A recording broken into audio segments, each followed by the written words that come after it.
तो आज का दिन दुनिया की राजनीति में बहुत महत्वपूर्ण है और हो सकता है कि आज के दिन आपको उन तमाम बड़े बड़े सवालों के जवाब मिलें जो लंबे समय से पूछे जा रहे हैं। जैसे कि रूस और यूक्रेन के बीच 3.5 साल से चल रही लड़ाई खत्म कब होगी? भारत और चीन के बीच 5 साल से बंद डायरेक्ट फ्लाइट कब शुरू होगी? यानी विश्व शांति, सुरक्षा, दोस्ती, रिश्ते, हर लिहाज से आज का दिन बहुत महत्वपूर्ण है। तो आज दुनिया में 2 बड़ी बैठकें हो रही है, बहुत महत्वपूर्ण बैठकें हो रही है। पहला है व्हाइट हाउस में जेलेंस्की और ट्रंप की मुलाकात और दूसरा है चीनी विदेश मंत्री का भारत दौरा। मैं आपको इस दूसरी खबर के बारे में थोड़ी देर के बाद बताऊंगा, विस्तार से बताऊंगा। पहले जरा व्हाइट हाउस चलते हैं और देखिए कि वहां क्या हो रहा है। तो आज, या यूं कहें कि अब से कुछ घंटों के भीतर व्हाइट हाउस में यूक्रेन के राष्ट्रपति जेलेंस्की की राष्ट्रपति डोनाल्ड ट्रंप से मुलाकात होने जा रही है और अलास्का में रूसी राष्ट्रपति पुतिन से मिलने के बाद ट्रंप की जेलेंस्की से यह मुलाकात हो रही है, इसलिए यह बेहद महत्वपूर्ण मानी जा रही है। ट्रंप के मिशन अलास्का का सिंगल पॉइंट एजेंडा था रूस और यूक्रेन की लड़ाई रुकवाना और इस बैठक का भी एजेंडा वही है। लेकिन इसी साल 28 फरवरी को व्हाइट हाउस के ओवल ऑफिस के सामने, या व्हाइट हाउस के ओवल ऑफिस से जिस तरह की तस्वीरें सामने आई, इन तस्वीरों ने दुनिया को एक तरीके से सकते में डाल दिया था। दुनिया अभी भी नहीं भूली है जब जेलेंस्की ट्रंप से मिलने पहुंचे थे और व्हाइट हाउस के ओवल ऑफिस में जेलेंस्की और अमेरिकियों के बीच बस समझिए कि हाथापाई ही नहीं हुई थी, बाकी सब हो गया। जेलेंस्की के कपड़ों से लेकर उनके बातचीत के तौर तरीके पर भी व्हाइट हाउस में सवाल उठ गए थे। खुद ट्रंप ने कई बार जेलेंस्की को फटकारा। उपराष्ट्रपति जेडी वैंस ने भी जेलेंस्की के मुंह पर ही उन्हें खूब सुना दिया था। बोला था कि आप थैंकलेस हो, एहसान फरामोश हो। आप, ट्रंप सरकार इतना कर रही है आपके लिए और आपकी इतनी मदद कर रही है, अमेरिका ने इस युद्ध में आपकी इतनी मदद की, लेकिन आप उसे स्वीकार नहीं कर रहे। आप राष्ट्रपति ट्रंप का एहसान तक नहीं मान रहे हो। एक तरीके से बड़े बेआबरू होकर यूक्रेनी राष्ट्रपति जेलेंस्की पिछली दफा व्हाइट हाउस से निकले थे। लेकिन इस बार तस्वीर थोड़ी अलग है। इस बार जेलेंस्की ट्रंप को समझाने व्हाइट हाउस अकेले नहीं पहुंच रहे हैं। इस बार जेलेंस्की के साथ बड़ी संख्या में यूरोपीय नेता भी आ रहे हैं। और कौन कौन लोग उनके साथ आ रहे हैं जरा देखिए, वो लिस्ट देखिए। इससे स्पष्ट हो जाएगा कि मैं ये क्यों कह रहा हूं कि आज का दिन विश्व की राजनीति में बहुत महत्वपूर्ण है, बहुत अहम है।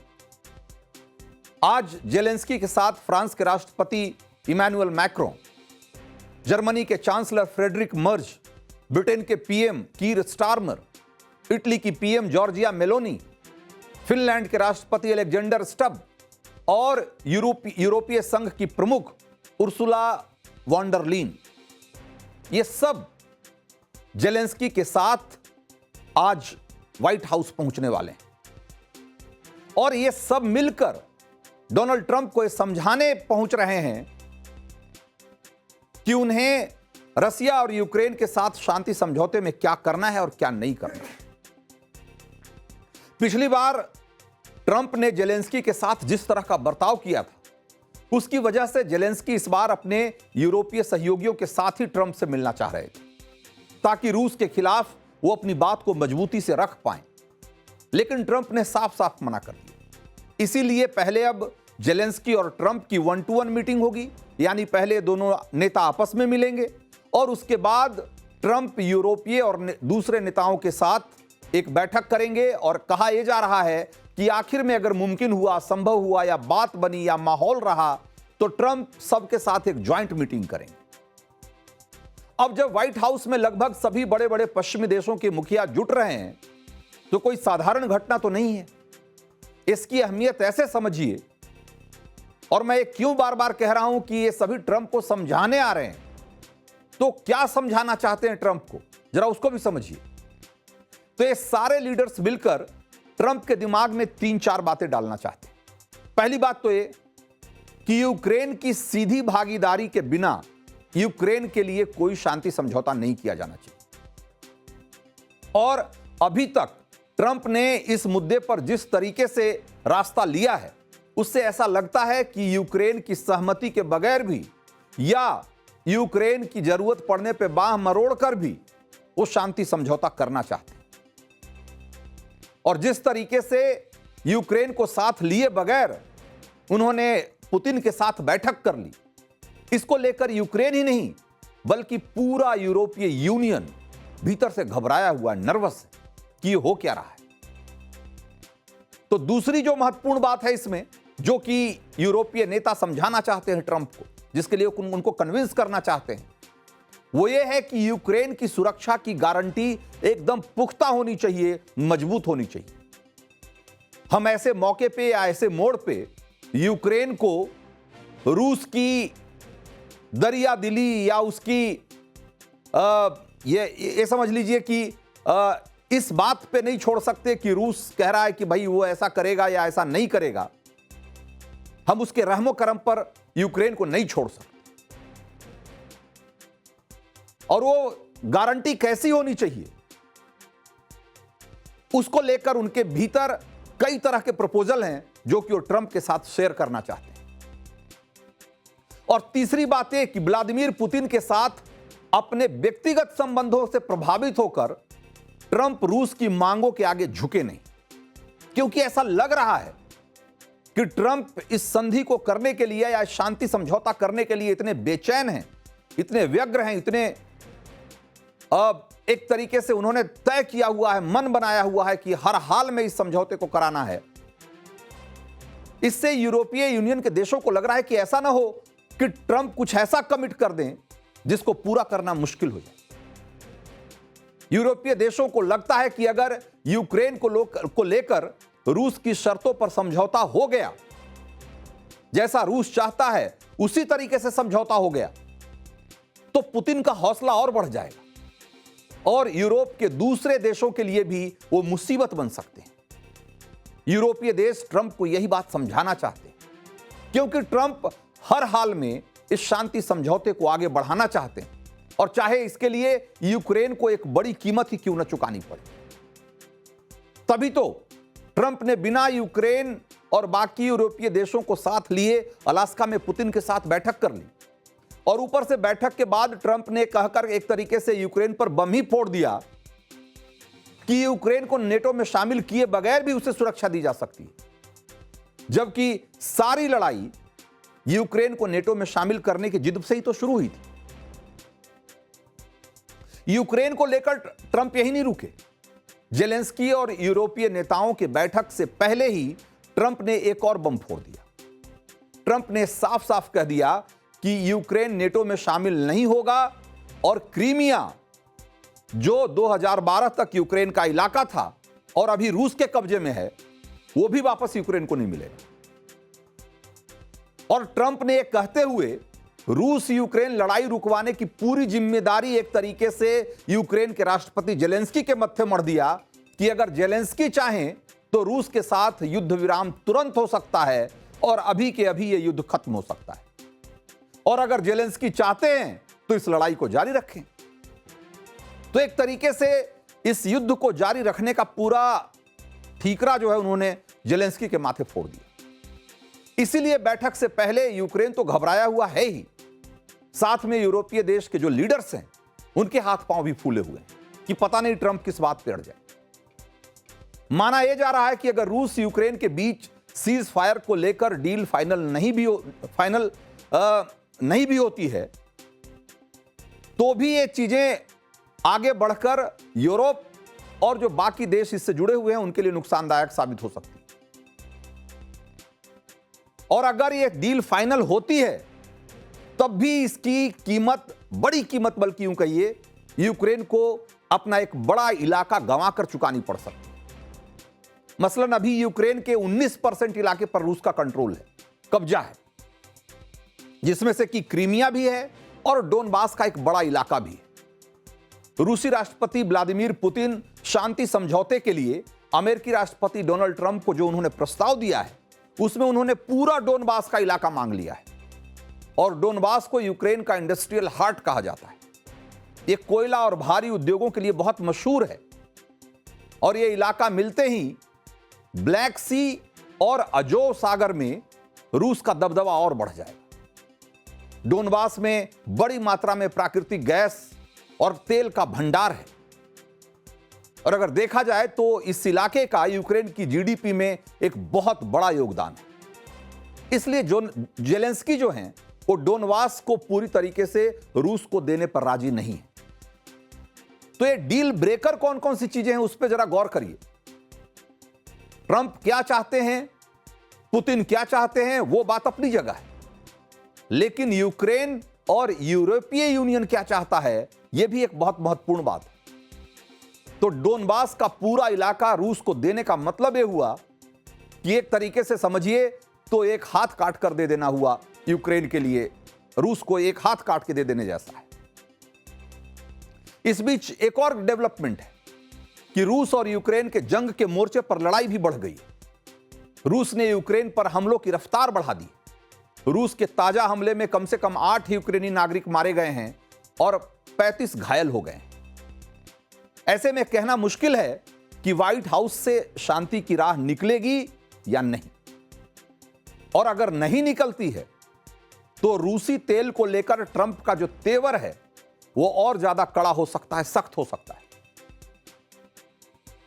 वो रूसी तेल जिसका सबसे बड़ा खरीदार चीन और भारत है और जिसके कारण उन्होंने भारत पर 25% का एक्स्ट्रा टैरिफ लगा रखा है। हालांकि ट्रंप की टैरिफ वाली रणनीति बहुत लंबी नहीं चलेगी, यह बात खुद अमेरिकी विशेषज्ञ भी आज कह रहे हैं। एक अमेरिकी ब्रोकिंग फर्म है जेफरीज, उसने अपने ग्राहकों को भारतीय बाजार में बिकवाली करने की बजाय खरीदारी करने की सलाह दी और यह कहा है कि अमेरिकी राष्ट्रपति डोनाल्ड ट्रंप की टैरिफ नीतियों का यू टर्न होना तय है। फर्म का यह मानना है कि ट्रंप की ओर से ब्रिक्स देशों के खिलाफ कोई भी एक्शन उन्हें डी डॉलराइजेशन की ओर ले जाएगा, यानी ये देश डॉलर की बजाय दूसरी विदेशी मुद्राओं या घरेलू मुद्राओं में विदेशी व्यापार करना शुरू कर देंगे, जिससे कि अमेरिका को नुकसान होने लगेगा। इसीलिए टैरिफ वाली लड़ाई को ट्रंप बहुत लंबा नहीं खींच सकते। यानी भारत और रूस पर दबाव बनाने के लिए टैरिफ वाला हथियार ट्रंप के बहुत काम नहीं आने वाला है। और इस बीच अब से थोड़ी देर पहले यह खबर भी आ गई कि प्रधानमंत्री नरेंद्र मोदी और राष्ट्रपति पुतिन के बीच, रूस के राष्ट्रपति पुतिन के बीच एक बार फिर से बातचीत हुई और जिसमें राष्ट्रपति पुतिन ने अलास्का में राष्ट्रपति ट्रंप के साथ अपनी मुलाकात के बारे में उन्होंने प्रधानमंत्री मोदी को ब्रीफ किया और जो उनकी बातचीत हुई है वो उन्होंने प्रधानमंत्री मोदी से साझा किया है। इस मौके पर पीएम मोदी ने इस बात को दोहराया कि संघर्ष का शांतिपूर्ण समाधान ही निकालना चाहिए। दोनों नेताओं ने भारत और रूस के बीच सहयोग के कई मुद्दों पर भी चर्चा की। रूसी तेल की खरीदारी को लेकर अमेरिका और भारत के बीच जो तनाव चल रहा है, इसके बीच पुतिन और मोदी की फोन पर यह बातचीत बहुत अहम है, बहुत महत्वपूर्ण, बहुत मायने रखती। और चलिए अब उस दूसरी बैठक का रुख कर लेते हैं जिस पर कि पूरी दुनिया की नजर टिकी हुई और जिसका एक सिरा ये जो अमेरिका की टैरिफ वाली रणनीति है, ये टैरिफ वाला जो हंटर चला रहा है, उससे भी जुड़ा हुआ। तो चीन के विदेश मंत्री वांग यी अब से थोड़ी देर पहले ही 3 दिन के दौरे पर नई दिल्ली पहुंचे। गलवान घाटी में संघर्ष के बाद किसी चीनी विदेश मंत्री की यह पहली भारत यात्रा है। वांग यी एनएसए अजीत डोवाल के साथ सीमा मुद्दे पर विशेष प्रतिनिधियों की एक 24वीं दौर की जो वार्ता है तो उसमें भाग लेंगे। विदेश मंत्री एस जयशंकर के साथ द्विपक्षीय बैठक करेंगे और कल प्रधानमंत्री नरेंद्र मोदी से भी मुलाकात करेंगे। वांग यी की यात्रा प्रधानमंत्री मोदी की 31 अगस्त से शुरू होने वाली जो एससीओ की बैठक है, यानी कि संघाई सहयोग संगठन, उसका जो शिखर सम्मेलन है, उसके लिए जो प्रधानमंत्री 3 दिन की यात्रा पर जाने वाले हैं, उससे ठीक पहले ये यात्रा हो रही है। तो चीनी विदेश मंत्री की भारत यात्रा को मोदी शी जिनपिंग की मुलाकात की एक तैयारी के रूप में देखा जा रहा है। चूंकि एक लंबे अरसे के बाद जिनपिंग और मोदी मिलेंगे, तो उसके पहले ग्राउंड तैयार करने की कोशिश हो रही है कि उस बैठक से कुछ बहुत महत्वपूर्ण बातें निकल कर आए, उसका कोई नतीजा निकले। इसके लिए जरूरी है कि पहले जो है मिनिस्टर्स के लेवल पे एक बातचीत करके उसकी एक रूपरेखा, उसका एक रोड मैप तैयार कर लिया जाए। और इसी मकसद से वांग यी भारत आए। चीनी विदेश मंत्री वांग यी की यात्रा दोनों देशों के बीच तनावपूर्ण रिश्तों में सुधार की दिशा में एक बहुत महत्वपूर्ण कदम माना जा रहा है, क्योंकि 2020 के गलवान संघर्ष के बाद दोनों पक्षों के बीच एक तरीके से सैन्य टकराव जैसी स्थिति थी, जहां की एलएसी पर 50-60 हजार सैनिक आज भी तैनात हैं। और ये यात्रा ऐसे समय में हो रही है जब अमेरिकी राष्ट्रपति डोनाल्ड ट्रंप ने चीन और भारतीय प्रोडक्ट्स पर बहुत बड़ी मात्रा में या एक बड़ा टैरिफ लगा दिया है।